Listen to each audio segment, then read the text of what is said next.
السلام علیکم ورحمۃ اللہ تعالی وبرکاتہ۔ نحمدہ ونصلی علی رسول الکریم، اما بعد فاعوذ باللہ من الشیطان الرجیم، بسم اللہ الرحمن الرحیم۔ ان اللہ وملائکتہ یصلون علی النبی یا ایہا الذین آمنوا صلوا علیہ وسلموا تسلیما۔ اللہم صلی علی سیدنا وشفیعنا مولانا محمد بارک وسلم، صلاۃ و سلام علیک یا رسول اللہ صلی اللہ تعالی علیہ وسلم۔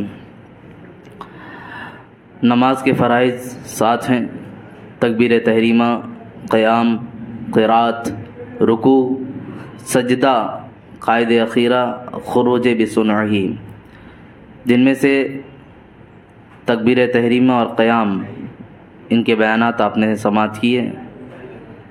قرات کے حوالے سے آپ نے بیان سماعت کیا، اور کچھ مسائل اور اس کے باقی ہیں، وہ آج آپ کے سامنے پیش کیے جائیں گے۔ مسئلہ: نماز میں قرآن شریف سے دیکھ کر قرات پڑھنے سے نماز فاسد ہو جائے گی؟ یوں ہی اگر محراب وغیرہ میں لکھا ہوا ہے تو اسے دیکھ کر پڑھنے سے بھی نماز فاسد ہو جائے گی، یعنی ٹوٹ جائے گی۔ مثال کے طور پہ اس منبر پر بھی آیت لکھی ہے، وَلَقَدْ يَسَّرْنَا الْقُرْآنَ لِلذِّكْرِ فَهَلْ مِن مُدَّكِرٍ۔ کوئی قرآن مجید کی اس آیت کو نماز کی حالت میں اس میں دیکھ کر پڑھا تو نماز اس کی فاسد ہو جائے گی۔ یا محراب میں، دیگر مساجد میں کیسے ہوتا ہے، جگہ جگہ آیتیں لکھی ہوتی ہیں، کسی نے اس کو دیکھ کر تلاوت کرنا شروع کر دیا تو نماز فاسد ہو جائے گی۔ اسی بنا پر اور اسی پر قیاس کرتے ہوئے وہ لوگ جو اپنی ٹی شرٹیں پہن کر آتے ہیں یا شرٹ پہنے ہوتے ہیں جن کی پیچھے کچھ لکھا ہوتا ہے، تو اب کوئی اگر نماز کی حالت میں اس کو کھڑے ہو کر ریڈنگ کرنا شروع کر دیا، پڑھنا شروع کر دیا، تو وہی حکم ہوگا، اس کی نماز وہاں بھی فاسد ہو جائے گی۔ یعنی نماز کے اندر قرآن مجید تلاوت کرنے کے علاوہ باہر کچھ بھی اگر پڑھا دیکھ کر تو اس کی نماز جاتی رہے گی، نماز سے وہ باہر ہو جائے گا۔ پھر کہتے ہیں اگر ثنا، تعوذ اور تسمیہ پڑھنا بھول گیا اور قرات شروع کر دی تو اعادہ نہ کرے کہ ان کا محل ہی فوت ہو گیا۔ یوں ہی اگر ثنا پڑھنا بھول گیا اور تعوذ شروع کر دیا تو ثنا کے اعادہ نہ کرے۔ پہلی رکعت ہے، آپ نے تکبیر تحریمہ کے اللہ اکبر کہہ کے ہاتھ باندھا، اب پڑھنا کیا چاہیے تھا؟ سب سے پہلے ثنا، پھر اعوذ باللہ، پھر بسم اللہ۔ لیکن پہلی صورت ایسی کوئی تینوں پڑھنا بھول گیا، ڈائریکٹ الحمدللہ رب العالمین شروع کر دیا، تو اب کہا گیا سورہ فاتحہ اگر اس نے شروع کر دیے تو ایسا نہیں ہے، لوٹے گا۔ اعادہ کرنا مطلب لوٹنا، واپس آ کر پھر سے ثنا پڑھنا یا اعوذ باللہ پڑھنا، بسم اللہ پڑھنا، اس کی حاجت ضرورت نہیں ہے۔ اب وہ چھوٹ گیا تو چھوڑنے دیں، کیونکہ اس کی جو جگہ تھی وہ تکبیر تحریمہ کے فوراً بعد ثنا تھا، اور اس کے بعد اعوذ باللہ بسم اللہ سورہ فاتحہ سے پہلے تھا۔ جب آپ نے سورہ فاتحہ شروع کر دیا تو ان دونوں کی جو جگہ تھی وہ ختم ہو گئی، محل فوت ہو گیا، مطلب محل یعنی جگہ، ان دونوں کی جگہ ختم ہو گئی، لہٰذا اب ان کو ریپیٹ نہیں کریں گے۔ آئی بات سمجھ میں؟ ہاں۔ پھر کہہ رہے امام نے بلند آواز سے قرات شروع کر دی تو مقتدی ثنا نہ پڑھے۔ بتایا تھا میں نے اس سے پہلے بھی، امام کی قرات مقتدی کی قرات ہے۔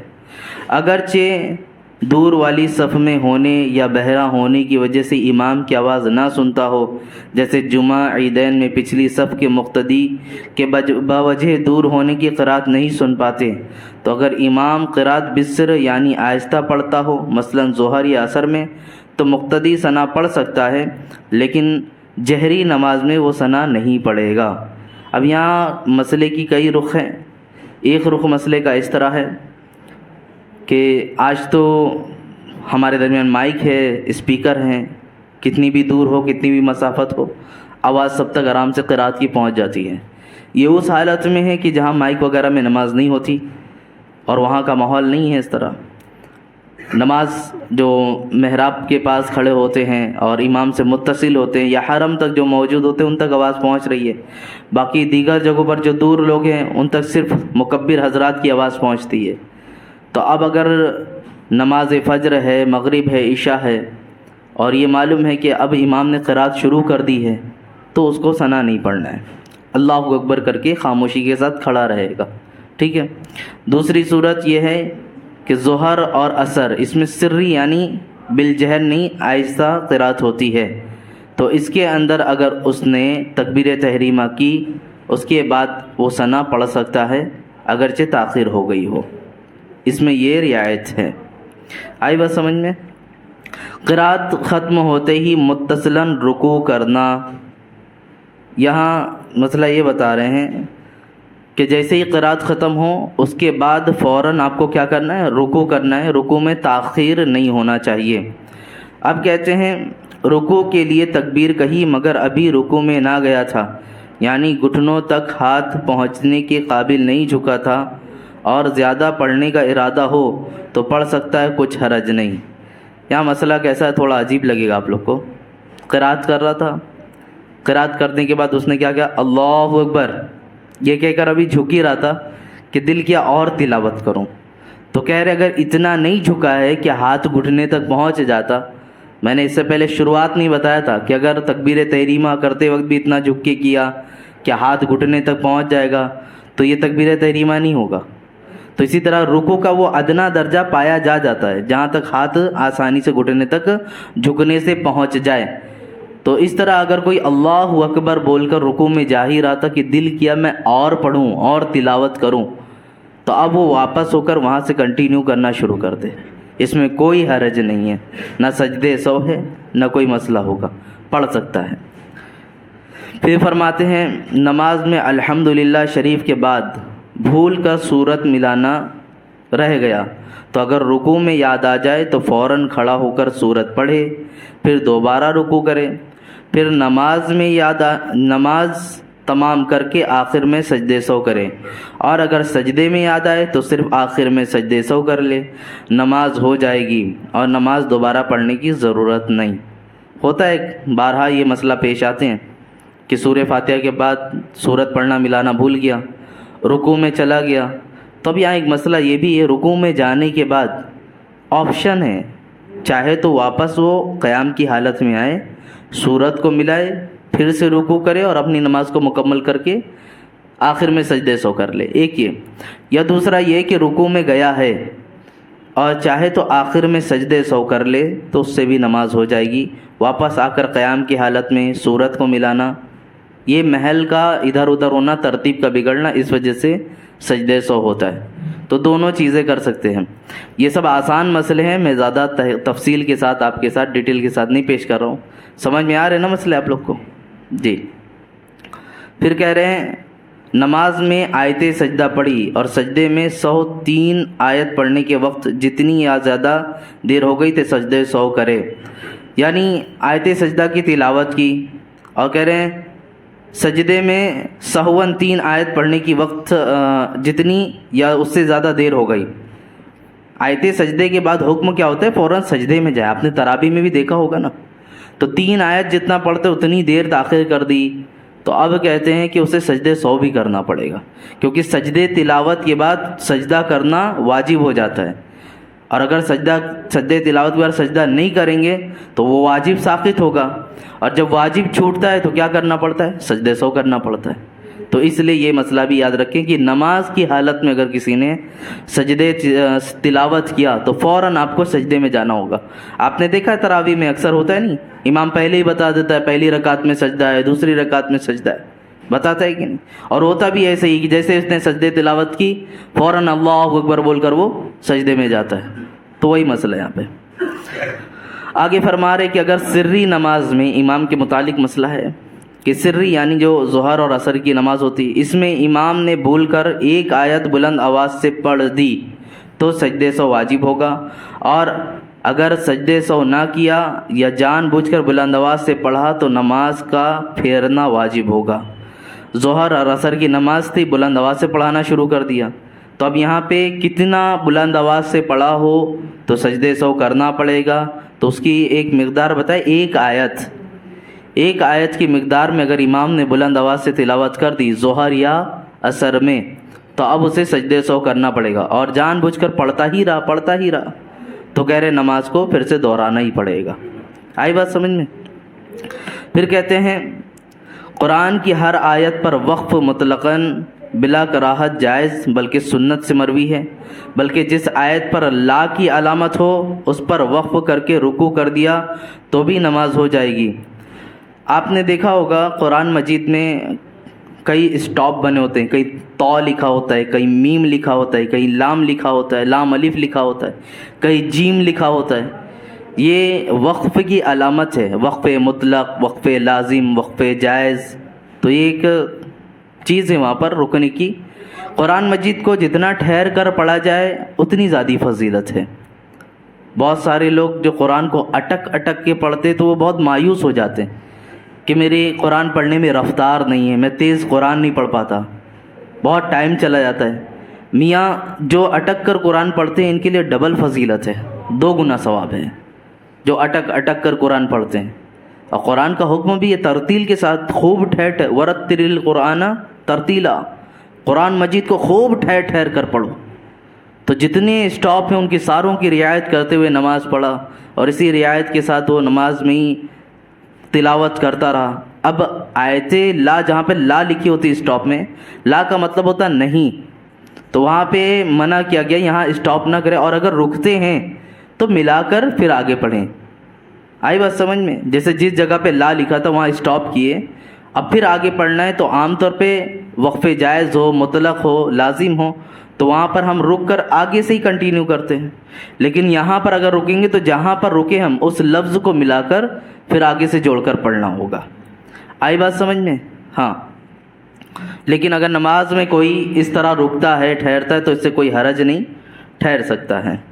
پھر فرماتے ہیں سورہ فاتحہ کی ابتدا میں بسم اللہ پڑھنا سنت ہے، اور سورہ فاتحہ کے بعد اگر کوئی سورت یا کسی سورت کی شروع کی آیتیں پڑھے تو ان سے پہلے بسم اللہ پڑھنا مستحب ہے، پڑھے تو اچھا، نہ پڑھے تو حرج نہیں۔ بتایا تھا اس سے پہلے بھی میں نے، سورہ فاتحہ سے پہلے بسم اللہ پڑھنی ہے، جب بھی کوئی سورہ شروع کریں گے آپ تو اس سے پہلے بھی بسم اللہ پڑھنا ہے۔ آیا کوئی پڑھتا ہے تو یہ اچھا کام ہے، ثواب بھی لے گا، نہیں پڑھے گا تو سجدے سہو وغیرہ کرنے کی ضرورت نہیں، نماز اس کی ہو جائے گی، ثواب میں کمی ہوگی بس۔ آئی بات سمجھ میں؟ سورت پڑھتے ہیں آپ نا، سورہ فاتحہ پڑھے تو اس سے پہلے بسم اللہ پڑھا، پھر ولضالین آمین بول کر، اب آپ کو قل هو اللہ احد پڑھنا تھا یا انا اعطینا پڑھنا تھا تو پہلے بسم اللہ پڑھیں، پھر اس کے بعد یہ سورہ شروع کریں۔ آیا کسی نے بسم اللہ نہیں پڑھا، ڈائریکٹ قل هو اللہ احد شروع کر دیا یا انا اعطینا شروع کر دیا، تو اب اس کے لیے حکم ہے کوئی حرج نہیں ہے، نماز ہو جائے گی، بس یہ ہے کہ ثواب میں کمی ہوگی۔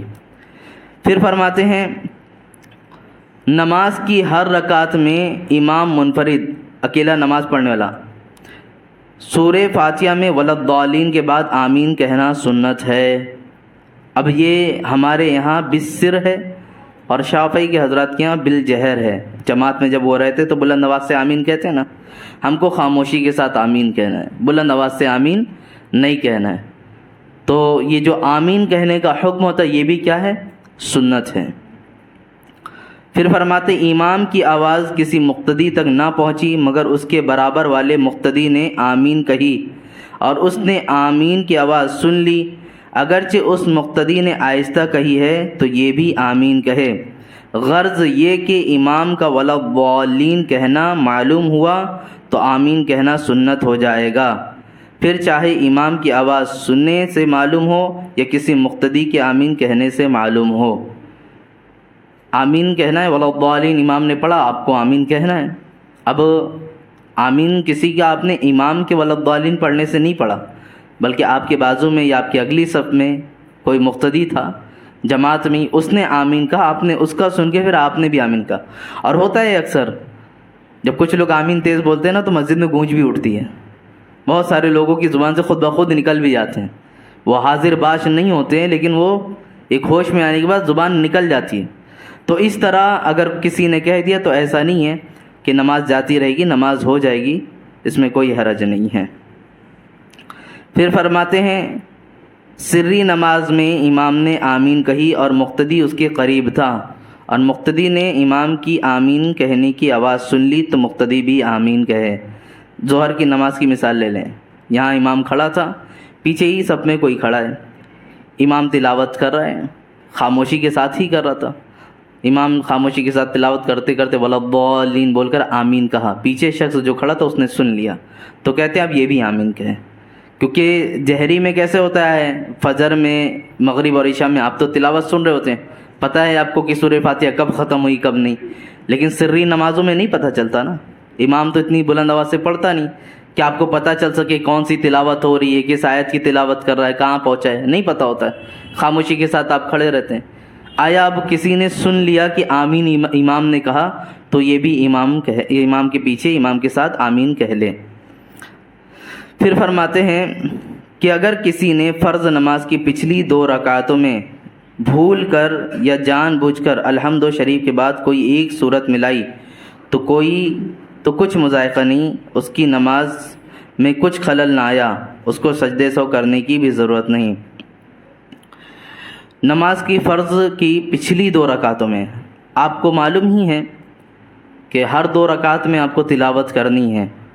فرض کی پہلی 2 رکعتوں میں سورہ فاتحہ پڑھنا ہے اور اس کے بعد سورت ملانا ہے. کسی نے تیسری اور چوتھی میں بھی سورت ملا دی, آیت پڑھ دی, تو کیا حکم ہے اس کے لیے؟ تو کہتے چاہے جان بوجھ کر ہو یا بھول کر ہو, دونوں حالتوں میں کوئی حرج نہیں, نماز ہو جائے گی. آئی بات سمجھ میں؟ واجب جو ہے کیا ہے, وہ پہلی 2 رکعتوں میں پڑھنا ہی ہے, لیکن 2 کے بعد تیسری میں بھی پڑھ دیا, چوتھی میں بھی پڑھ دیا تو بھی کوئی حرج نہیں ہے, نماز ہو جائے گی. عام طور پہ لوگ یہ سمجھتے 2 میں ہی پڑھنا ہے, بس نہیں پڑھنا ہے, اس کے بعد پڑھ لیا تو اب ہمیں سجدے سو کرنا پڑے گا. ایسا نہیں ہے. آپ نے اگر جان بوجھ کر پڑھا یا بھول کر پڑھا تو دونوں حالتوں میں نماز ہو جائے گی. چند مسئلے اور ہیں, سماعت کر لیں. اعوذ باللہ صرف پہلی رکعت میں ہے. ہر رکعت کے شروع میں بسم اللہ الرحمن الرحیم پڑھنا مسنون ہے. بتایا میں نے, پہلی رکعت میں جب آپ تکبیر تحریمہ کرتے ہیں اللہ اکبر, تو آپ کو ثنا پڑھنا ہے, پھر اعوذ باللہ پڑھنا ہے, پھر بسم اللہ پڑھ کے تلاوت شروع کرنی. اس کے بعد دوسری, تیسری, چوتھی جتنی رکعتیں ہیں آپ کی, صرف اور صرف آپ کو بسم اللہ پڑھ کر اپنی تلاوت کو شروع کرتے رہنا ہے. یہ مسئلے میں نے بتا دیے ہیں, اس لیے بس مختصراً آج آپ کے سامنے پیش کر رہا ہوں, اس کی تفصیلات بارہا ہو چکی ہے.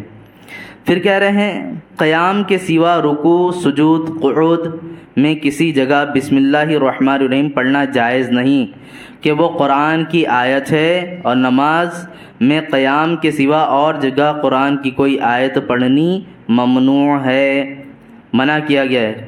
قرآن کی تلاوت ہوگی تو کہاں پر ہوگی؟ قیام کی حالت میں ہوگی.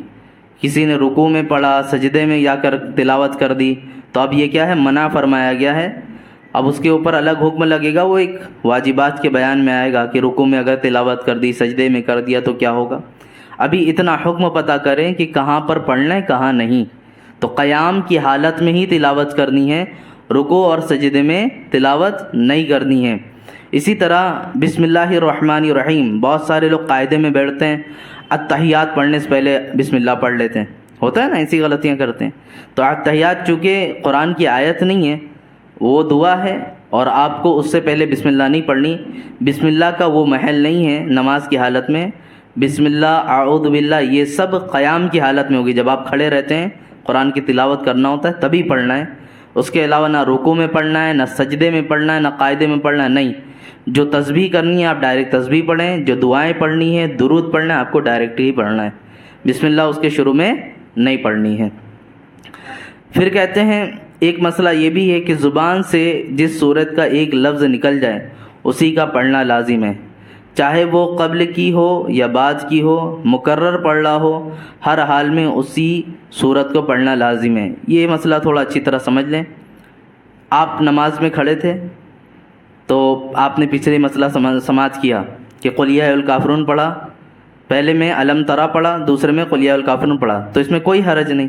لیکن پہلے میں قل یا الکافرون پڑھا, دوسرے میں الم ترا پڑھا, تو یہ ترتیب بگڑی. پہلے بعد والی سورہ پڑھا اور بعد میں پہلی والی سورہ پڑھا, تو یہ ترتیب بگڑ گئی نا. لیکن جان بوجھ کر کرا تو یہ ایک الگ حکم ہے, اس کو پتہ ہے کہ ترتیب بگڑ رہی ہے ساری چیزیں, تو الگ مسئلہ. لیکن کوئی شخص ایسا تھا کہ ابھی پہلی رکعت میں قل یا الکافرون پڑھا, ٹھیک ہے, دوسری رکعت میں کھڑا ہی ہوا, سورہ فاتحہ کے بعد اس کی زبان سے سورہ کیف الم ترا نکل گیا, ٹھیک ہے, سورہ فیل نکل گئی, لیلاف قریش. تو اب زبان سے جو سورہ نکل جائے, اگرچہ یہ اس سے پہلے والی تھی, آپ کو مکمل وہی کرنی ہے, نماز میں کوئی کراہت نہیں ہوگی. پہلا مسئلہ، ٹھیک ہے۔ دوسرا مسئلہ یہ ہے کہ کہہ رہے ہیں کہ مقرر کر دیا اسے، یعنی پہلی رکعت میں آپ نے سمجھ لو قل واللہ احد پڑھا، دوسری رکعت میں پھر آپ کی زبان سے قل واللہ احد ہی نکل گیا، تو اب ایسا نہیں کریں گے کہ آپ اس کو چھوڑ کر کوئی دوسری سورہ پڑھیں، بلکہ جو زبان سے آپ کی نکل گئی ہے اسی کو ہی پڑھنا ہے، اگرچہ پہلی رکعت میں آپ نے اسے پڑھا تھا۔ اسے کہتے ہیں مقرر ہونا، یعنی ریپیٹ ہو جانا۔ پہلی رکعت میں بھی وہی پڑھا، دوسری رکعت میں بھی اسی کو پڑھتے ہیں، اگرچہ یہ ریپیٹ ہو جائے آپ کی نماز میں کوئی مذائقہ، کوئی حرج نہیں ہوگا۔ پھر مسئلہ بتا رہے ہیں یہاں پہ، نماز میں بسم اللہ شریف بلند آواز سے پڑھنا منع ہے، صرف تراویح میں جب کلام مجید ختم کیا جائے تو سورہ بقرہ سے سورہ ناس تک کی کسی ایک سورہ پر آواز سے پڑھ لی جائے کہ ختم پورا ہو، اور ہر سورہ پر آواز سے پڑھنا ممنوع اور مذہب حنفی کے خلاف ہے۔ بتایا تھا میں نے اس سے پہلے بھی آپ کو کہ شوافی حضرات میں کیسے ہوتا ہے، ہر سورہ کے شروع میں بسم اللہ وہ بلند آواز سے پڑھتے ہیں، وہ بسم اللہ کو سورت کا جز مانتے ہیں، تو وہ اس لیے بلند آواز سے پڑھتے ہیں۔ لیکن اب کہہ رہے ہیں کہ وہ سورت کا بلند آواز سے پڑھنا ایسا نہیں ہے کہ آپ ہر جگہ بسم اللہ کو بھی بلند آواز سے پڑھتے رہیں۔ پورے قرآن مجید میں باضابطہ ایک آیت ہی بسم اللہ کے نام پہ آئی ہے، بسم اللہ الرحمن الرحیم، معلوم ہے پوری آیت آئی ہے نا اس طرح۔ تو اگر تراویح کی حالت میں پڑھ رہے ہیں، جو حفاظ ہوتے ہیں تلاوت کرتے ہیں، تو وہ اس وقت بلند آواز سے تلاوت میں کریں گے، باقی اس کی جگہ کہیں بھی اور ایسا نہیں کہ آپ کو بلند آواز سے تلاوت کرنی ہے۔ کس چیز کی؟ بسم اللہ شریف کی۔ آئی بات سمجھ میں؟ ہاں، وہ حنفی کا الگ مسئلہ ہے، جو احناف میں سے ہیں یہ الگ ہے، اور جو شافعی میں سے ان کا الگ ہے، تو شافعی حضرات اپنے مسئلے کے اعتبار سے عمل کریں۔ یہاں پہ جو حنفی ہیں، جو حضرت امام اعظم ابو حنیفہ کی تقلید کرنے والے ہیں، ان کا یہ مسئلہ ہے۔ آخری مسئلہ قرات کے حوالے سے سماعت کر لیں۔ مستحب طریقہ یہ ہے کہ سورت کے آخر میں اگر نام الہی مثلاً سورہ نصر یعنی اذا جاء نصر اللہ کے آخر میں انہ کان توابا پر نہ ٹھہرے، بلکہ رکوع کے تکبیر اللہ اکبر سے وصل کرے، یعنی توابا نللہ اکبر۔ جیسے کہ یہاں پہ ایک مسئلہ یہ بیان کر رہے ہیں کہ وصل کرنے کی حالت بتا رہے ہیں، رکوع کی تکبیر سے قرات کو وصل کر دینا۔ ہم قرات پہ اسٹاپ کرتے ہیں تو پھر کیسے، جیسے اذا جا پہ ہم پڑھتے نا، تو انہ کان توابا اللہ اکبر، یہی ہوتا ہے نا۔ یہاں بتا رہے انہ کان توابا نللہ اکبر، توابا نللہ اکبر، یعنی اس کو لے جا کر اللہ اکبر کی تکبیر سے وصل کر دیں اور اس کے ساتھ ہی رکوع میں جائیں تو یہ زیادہ بہتر ہے۔ لیکن ایسا کوئی کرتا نہیں، کریں گے تو یہاں مسئلہ ہو جائے گا، امام صاحب نے کیا نیا نیا کیا۔ وہ ویسے ہی بہت سارے مسئلے سن رہے تو بول رہے امام صاحب نیا نیا مسئلہ لا رہے ہیں۔ بھائی کتاب یہاں موجود ہے، یہاں رکھی بھی رہتی ہے، جو بیان کرتا ہوں اس میں سے بیان کرتا ہوں۔ کسی کو چاہیے، اردو آتی ہے پڑھنا، سمجھ سکتا ہے، عبارت نہیں سمجھ میں آئے بہت سے عالم دین ہیں، ان کے پاس جا کے مسئلے سمجھ سکتا ہے۔ میرے گھر کے مسئلے تو لکھے نہیں ہیں، میرے پرسنل مسئلے ہوں، میں آپ کے سامنے شیئر کر رہا ہوں، بتا رہا ہوں۔ جو یہاں پر چھپا ہوا ہے، لکھا ہوا ہے، اور تقریباً ہر مسئلے کے بعد کس کتاب سے مسئلہ لکھا گیا الحمدللہ وہ بھی اس میں لکھا ہے۔ فتاوی رضویہ میں سے ہے کہ فتاوی عالمگیری میں سے ہے، جن جگہوں سے لکھا ہے اس کے صفحے جلد کے ساتھ یہاں مستور ہے، تو وہ حوالے کے ساتھ آپ بڑی کتاب پہ بھی رجوع کر سکتے ہیں۔ تو یہاں جو لکھا ہے میں نے بعینی وہی مسئلہ پڑھ کے سمجھانے کی کوشش کی۔ اب یہ ہماری نیت تو خالص یہ ہے کہ نماز کے اندر جو غلطیاں اس کی اصلاح ہو۔ اب کوئی یہ سوچے کہ امام صاحب نئے نئے مسئلے لا رہے ہیں، تو نئے مسئلے نہیں ہیں، یہ الگ بات ہے کہ آپ کو ابھی تک پتہ نہیں رہا ہوگا، یا پتہ رہا ہوگا تو اس نوعیت سے نہیں جانتے ہوں گے، یا جانتے ہوں گے لیکن اس کے بارے میں یہ نہیں پتہ تھا اس کو اس طرح ادا کرنا ہے، تو اس لیے نئے نئے مسئلے لگتے ہیں۔ تو مسئلے نئے نہیں ہوتے، ہم تو آج کے ہیں، ہماری عمر بہت زیادہ نہیں ہے، لیکن یہ کتابیں بڑی پرانی ہیں، یہ لکھنے والے لوگ بڑے پرانے ہیں، اس کے حوالے صدیوں پرانے ہیں، تو وہ لوگ پرانے ہیں اور انہوں نے یہ سارے حوالات لکھے ہیں۔ ہمارا مسئلہ ہے یہ کہ ہم آپ تک وہ چیز کو پہنچائیں۔ میں نے اس سے پہلے بھی کہا تھا، ہر مقرر آخر میں ایک آیت پڑھتا ہے، وما علینا الا البلاغ، جو ہم پڑھتا ہم نے آپ تک پہنچا دیا۔ تو ہمارا کام یہی ہے، جو ہمیں امانت ملی ہم آپ تک منتقل کریں۔ تو کوئی اگر چاہے رجوع کرنا چاہے تو کتابوں پہ یہیں رکھی رہتی ہیں، آ کر کتاب میں مطالعہ کر کے مسائل دیکھ سکتا ہے۔ تو یہ یہاں تک جو مسئلے آپ کے سامنے بتائے گئے، ان مسئلوں کو اچھی طرح ذہن میں رکھیں۔ اب آپ نے تقریباً 3 فرض کو اچھی طرح سن لیا، تکبیر تحریمہ، قیام، قرات۔ ان مسائل کو ذہن میں اچھی طرح رکھیں، کب کون سی غلطی ہوتی ہے، اس پر کون سا حکم لگتا ہے قرات کے درمیان۔ اور اگر ان سب غلطیوں سے بچنا چاہتے ہیں قرات کے، پھر سے میں کہتا ہوں، مخارج اچھے نہیں ہیں، مسائل ذہن میں نہیں رہتے، مستحضر نہیں ہوتے، کیونکہ دیکھو مسائل کا پتہ رہنا الگ ہے، اور نماز میں غلطی ہونے کے بعد فوراً یاد آ جانا کہ اس پہ یہ حکم ہوگا، یہ بہت بڑے کمال کی بات ہوتی ہے۔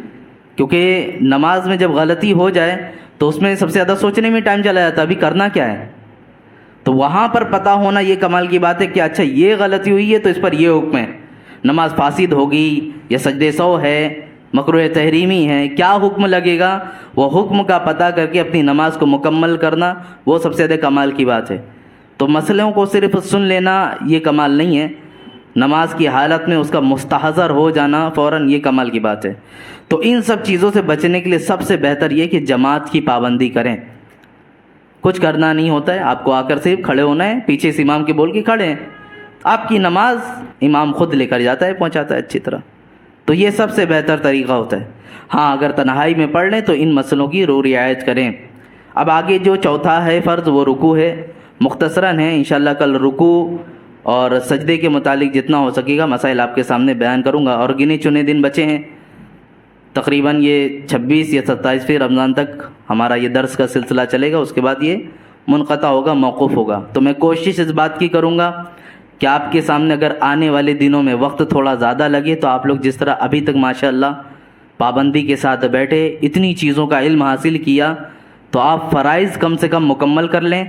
اور یہ ٹارگٹ اور یہ جو سبق تھا ہمارا آپ کے سامنے پیش کرنا، یہ اسی لیے کہ رمضان سے پہلے بھی چونکہ انہی چیزوں کا درس ہو رہا تھا، یہ حسب معمول وہاں تک پہنچ جائے اور رمضان کے بعد ہم کنٹینیو وہیں سے کریں جہاں سے ہم نے چھوڑا تھا۔